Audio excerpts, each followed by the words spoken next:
কি ভাবছেন? হেরে গেছেন বলে? চিন্তা করেছেন কি? আমরা হেরে যাই কেন? আমরা হেরে যাচ্ছি কেন?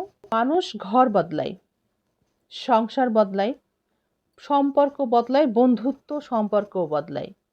তবু মানুষের জীবন থেকে সমস্যা যায় না। কারণ কি জানেন? মানুষ নিজেকে বদলায় না। এখন ভাবছেন হেরে গেছেন, সবাই আপনাকে দেখে হাসছে, এটাই তো ভাবছেন। কোনো চিন্তা নেই। চেষ্টা করেন, অপেক্ষা করেন। শেষ হাসিটা আপনিই হাসবেন। কখনো একা বসে ভেবে দেখেছেন? নিজেকে কখনো এমন একটা প্রশ্ন করে দেখেছেন যে আপনি মারা যাওয়ার পরে কার কি আসে যাবে?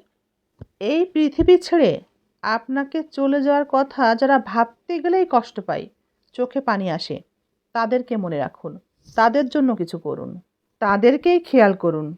আর বাকি সবাইকে ছেড়ে দিন। এই পৃথিবীতে যা কিছু করবেন সবসময় একটা চিন্তা থেকেই করবেন। সৃষ্টিকর্তাকে ভালোবেসে করবেন। আমাদের সৃষ্টিকর্তার ভালোবাসা পাওয়ার জন্যই করবেন। কেননা সৃষ্টিকর্তাই একমাত্র আমাদেরকে ভালোবাসেন। সব সময় আমাদের সঙ্গে থাকেন, সঙ্গ দিয়ে যান। যখন কোনো মানুষ আমাদেরকে সঙ্গ দিতে চায় না, সঙ্গী হতে না চেয়ে আমাদেরকে অস্বীকার করে ছেড়ে চলে যায়, তখনও একমাত্র সৃষ্টিকর্তাই আমাদের সাথে থাকেন, আমাদেরকে সঙ্গ দিয়ে যান। যে ব্যক্তি দুনিয়া চায় আর দুনিয়ার টাকাকে চায় আর টাকার পিছেই ছোটে, সেই ব্যক্তি মৃত্যুকে ভয় পায় না।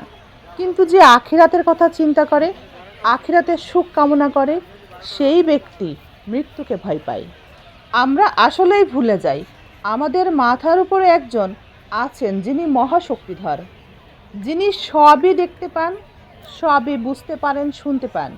আমরা যা করি, আমাদের সকল কর্ম তিনি দেখেন এবং তার বিচারও করেন।